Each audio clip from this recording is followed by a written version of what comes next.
Hi, this video will show you how to change the rebar size inside of the beam, in addition to changing the number of rebars in the top and lower part of the beam, as in the top reinforcement and lower reinforcement.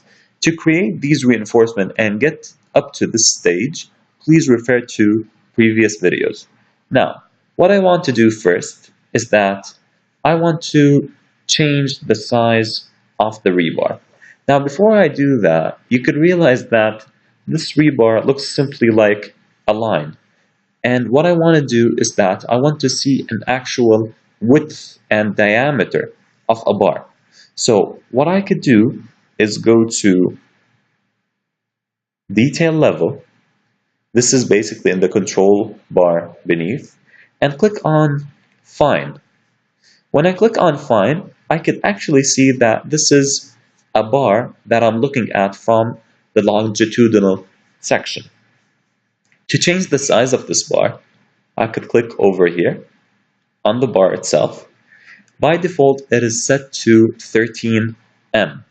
If I click on edit type, I could see that bar diameter 12.7 millimeters. So 13M represents a bar that has the diameter of 12.7. This is just for your information. Now, let's change this from 13M all the way to 22M in the type selector. Same thing in the bottom reinforcement. I'm going to go to the type selector and change it to 25 millimeter. And now I've got the top and low reinforcement with an actual detail level that I could see. By default, they are set to only one bar each. So I'm looking at one bar at the top and another one at the bottom. What I could do to change that is clicking on this top rebar. In the modify structural rebar, click on single, change that to fixed number. Let's set this to 4 bars and simply click on enter.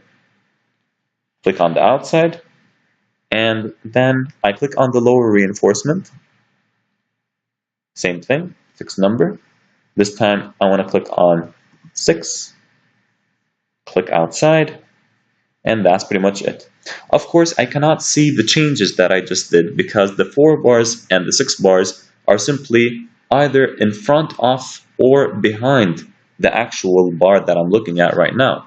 So in future videos, I'm going to look at this exact beam in a cross section. So if I look at this beam as a cross section, I will realize that I've got 4 rebars at the top and 6 rebars at the bottom.